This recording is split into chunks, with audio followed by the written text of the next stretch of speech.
Hey, what's up? This is your girl Diamond. I find it interesting how people handled me when I was younger, how they handled a feminine male child. Um, by a lot of people's standards, when I was younger, I was considered a bright child. I could read fluently when I was about 4. I could, at around 6, I made a bomb that blew up our kitchen. um, I could navigate our whole city on the public transit system around 6 years old. Not that my mother would let me, you know, go out alone, but how I know that I could do this is because I had an uncle. His name was Raymond. And Raymond, 75% of the time, was drunk.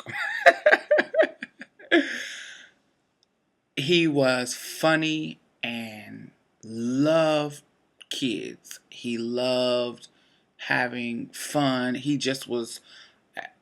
I hope that everybody was blessed with somebody like this in their life where when he came around, this is Uncle Raymond. This is, oh my God, my favorite person in the world. He always had some candy for you, some goodies, some fun. He always had, something, something for the kids. So I love my Uncle Raymond. My Uncle Raymond would come pick me up and we would get on the bus and just go places. Just me and him. Now remember I told you he was a drunk.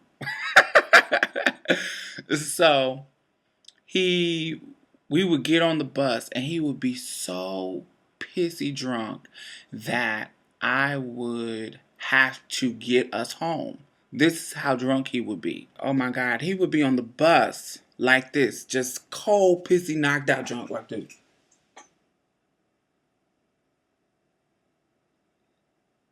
Slob coming down his mouth.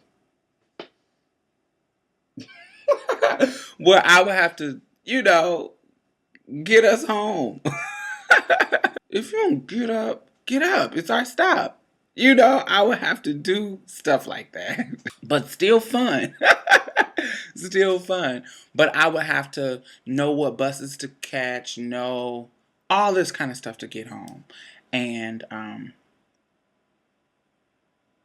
it just, my Uncle Raymond, he wasn't my blood uncle. He was somebody that was just really, really close to the family. He was close to my grandmother. He knew my mother when she was young, and he just had a rapport with our family that, that's Uncle Raymond. Um, I remember he was one of the few people that never, ever, ever discussed me acting like a fag or being a punk or my other uncles, they'll punch you. Boom. Stop acting like a fag. Boom. Stop acting like a girl. They would kind of mistreat me in the sense of, do little things. And, he was one of the people that never, ever, ever, ever, ever did anything like that. Um, Never. So I remember this one time, my grandmother asked my mom, to not to babysit me or whatever. So this is when me and my grandmother really had a great relationship. Young age. Now we hate each other. Anyway, she I spent the night at her house, and at night I would watch Pink Panther. And so one night, Raymond is in the living room of my grandmother's house. So me and my Uncle Raymond, we're talking about the cartoons. He's drunk as usual, and we're just talking. Me being around him, and knowing what drunk is and knowing all of that kind of stuff, I always helped him. Like when he would spill something or he'd drop his wallet, he would do something just because he was drunk. I would be the one helping my uncle do this type of stuff. So anyway, that night, Raymond was sitting in a chair and I was laying on the couch. I had like a little t-shirt on um, and some shorts and some tidy whitey, some underwear or whatever. I'm not some shorts, some underwear. So Raymond is stupid drunk and he's sitting on a chair and he gets up out of the chair and his pants fall down all the way down to his ankles. So I get up and he's like falling and tripping, and I get up and I help him up. Like I help him up and then I help him pull up his pants. Okay? At this moment, any guy who has a penis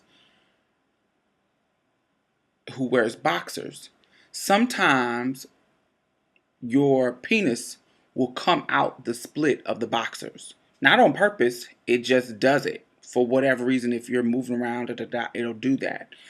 And that's what happened. His penis comes out of his boxers while I'm pulling up his pants. At that exact moment, my grandmother walks out the room. At that exact moment, right there.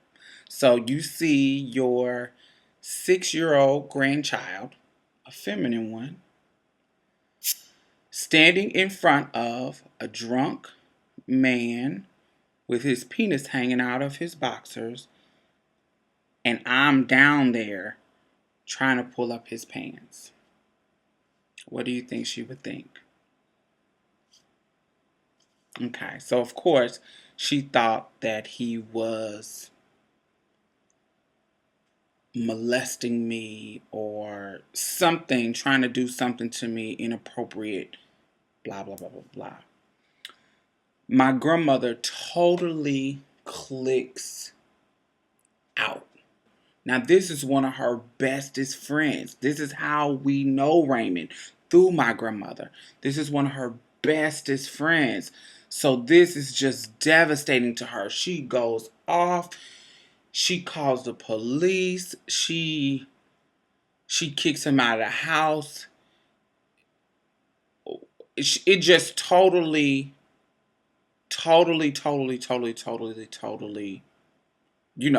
is totally ugly. And I'm like, no, no.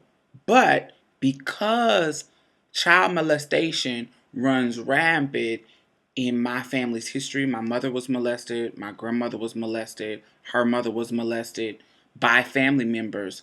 When it comes to their reaction to this, it's totally out of whack. So me saying that was basic in their mind. They think I'm trying to protect him, or they think that I don't know what I'm talking about, or I don't know what's going on. So they disregard what I say. But the police, when they come, thank God, didn't. When I said nothing went on, when I said no, that's not what he was doing. I was just helping him pull up his pants. I was just doing this. Da, da, da. They didn't lock him up. But it forever changed the way Raymond was perceived by my mother and by my grandmother. So no longer was Raymond allowed to take me places. No longer, Raymond wasn't even comfortable coming around our house anymore because of how ugly my grandmother made it, for good reason, because she thought that he was trying to molest me. And it was so, like, really ugly for years. It wasn't until I was 18 And at some point, Raymond and my grandmother had seen each other. You know, their friendship ended because of that. They had seen each other and kind of talked back and forth. And I continued as I got older to proclaim that that wasn't what was going on. That wasn't what was happening, because I've never been, in a situation like that where some guy was molesting me. I've never been molested. So I finally got to see him and apologize. And not that I felt guilty or something, but he saw me, and he just kind of cried about it. He kind of cried and was like, I would never do that. I loved you too much. That wasn't something that I would do at all. I loved you. And he was like, I never would do that to anybody's kids, and da da da da da da. And what was funny is that that's the situation that made him stop drinking, because he was like, if I wasn't drunk, that wouldn't have happened. So he stopped drinking, and at this time he had got his life right, and he was married, he had a wife, and my grandmother, their relationship never went back to being the same. My grandmother said she felt that because I was such a feminine child, she felt that I was susceptible to someone trying to molest me. And that's why everybody was overprotective of me, because they thought that because I had this femininity, that, maybe people would think it was okay to do that, and I wouldn't say anything, or da da da da da. So I learned at that time that, being a feminine child has a lot of effect on how people treat you and handle you in this life. Tell me what you think.